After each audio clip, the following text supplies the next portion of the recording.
to hire a financial advisor? Well, here to talk with me about this is Pam Krueger, the founder of Wealth Ramp. Pam, welcome. Thanks, Bob. Great to see you. Great to see you too, Pam. Where do we begin with this question? Well, I think you're asking the right question to start with, because what's the very first thing that has to occur to you is, how do I know that I even need or that I would want to spend the money? Advisors cost money, even though some may say that they work for you for free. They don't. So for me, the very first thing is to say there are so many people who manage their own money beautifully. They use their own spreadsheets. I have a lot of engineers I talk to who are do-it-yourselfers. They've used robos. They've used all the digital tools out there.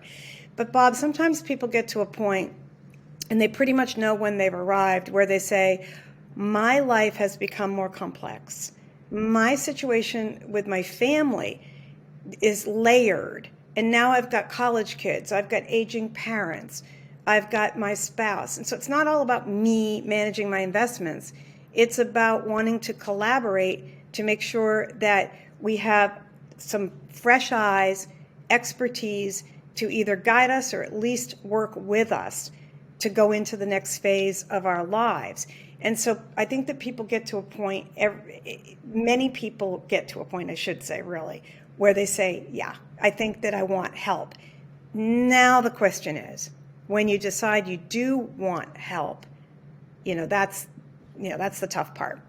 You want advice. Yeah. So I often, many experts, Cerulli Associates, for instance, has done research that suggests that people might start out when they're young and have very little in the way of assets, maybe very few complications, maybe a robo-advisor, maybe their 401k in a target date fund is more than appropriate. But as their assets grow, as their life becomes more complex, they get married, they have kids, they're buying a house, they maybe have multiple accounts at some point. They have life insurance needs. They start to have estate planning needs.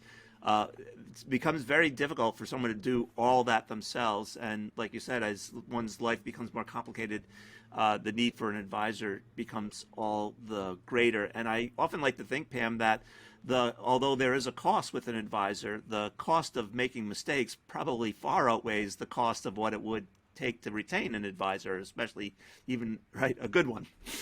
Yeah, and the closer that you crawl toward retirement, the less time you have to make mistakes and recover. Look how many younger people might have gambled on crypto and taken big risks, and that's kind of fun. I did the same thing when I was in my 20s and in my 30s, but I'm not doing that now. And what's more important is getting it right. I want to get to me, the whole thing is like maintaining a garden. It's your investments, it's your planning, it's all of the things of the timing. When should I do a Roth conversion? Should I do a Roth conversion? Shares are down. All of these things combined with your personal circumstances, and you consider what you cannot control. I can't control interest rates. I can't control inflation. I can't control politics. I can't control any of that. But what I can control is my own response, my own behavior to what's going on. And if I have a habit, and I'm being honest with myself, and I have a habit of making decisions that are rash or that are based on emotions, things like that, that's another set of reasons to consider getting a second pair of eyes. I want to remind everybody that I am the girl who, when I was on a network called Tech TV, I was the one telling everybody all the reasons you'll never need an advisor, because so many digital tools are practically free that do so much.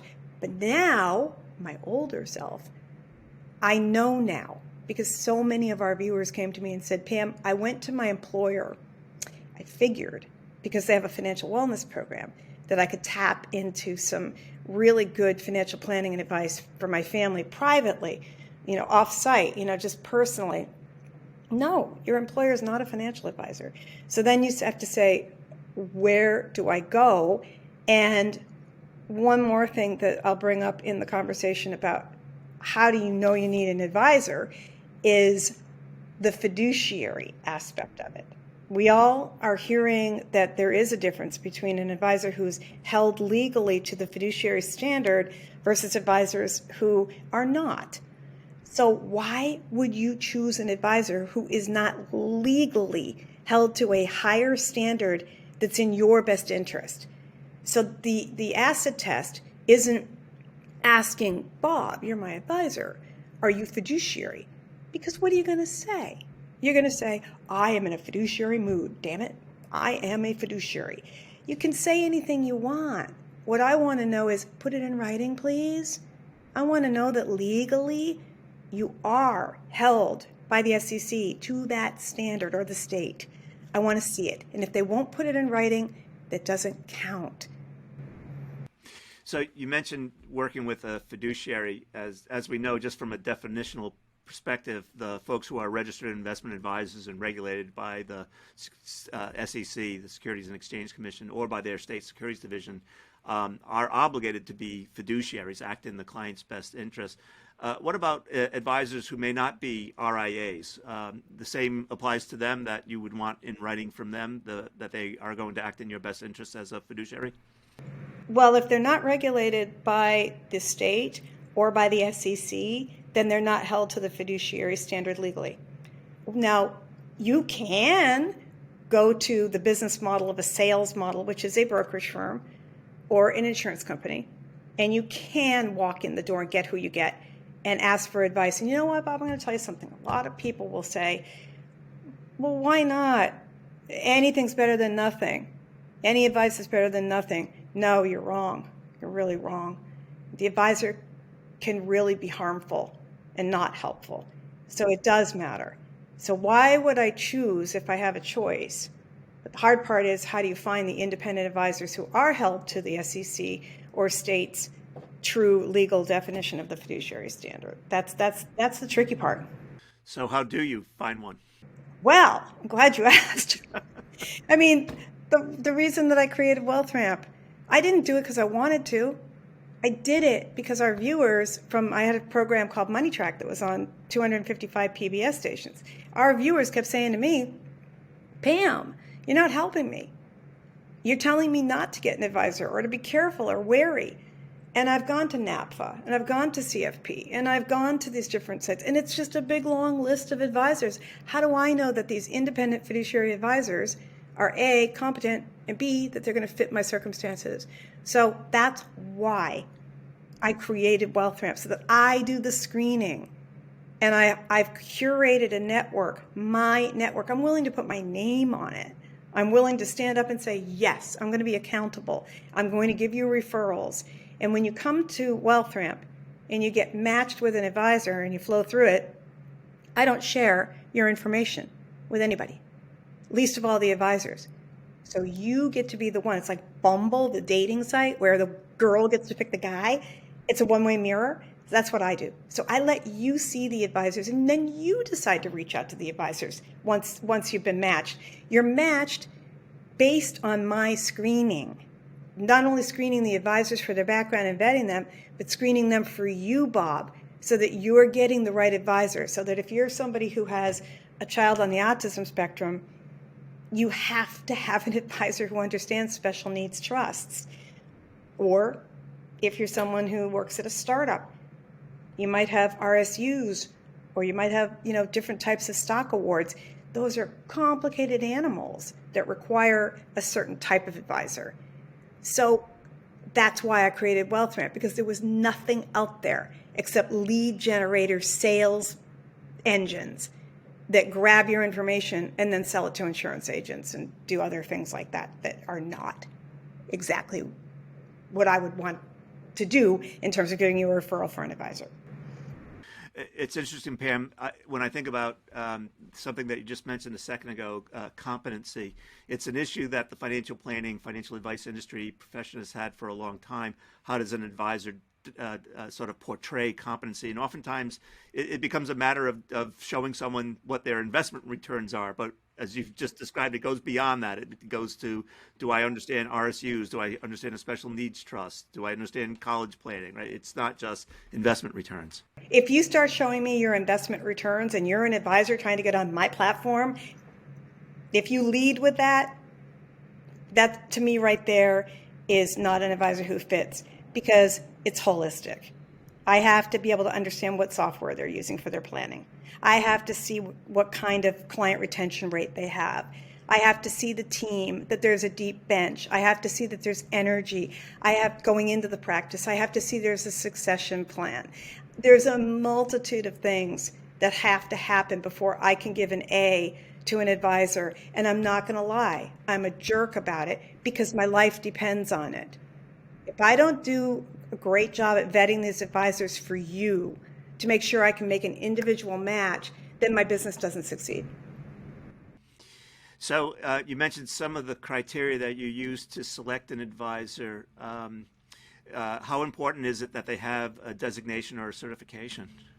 It does matter to me when I see that if it's especially someone who's a younger advisor, I like to see them have that baseline certified financial planning credential, that CFP.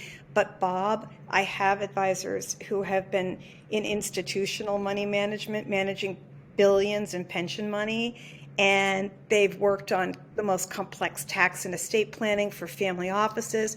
And they may not have one credential behind their name because they don't need it. They could teach the course. They don't need to take the course.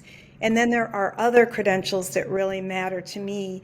I like a chartered financial analyst CFA designation somewhere within the firm. I like a CPA designation somewhere within the firm if I can get it, because those designations don't need to have the CFP, because the body of work that it took to pass those exams is so much more rigorous than the CFP. They've already covered it in those credentials. So it's confusing as a consumer. Again, that's why I'm doing this, because I could sit down and teach a class on it, and then you have to go do it yourself.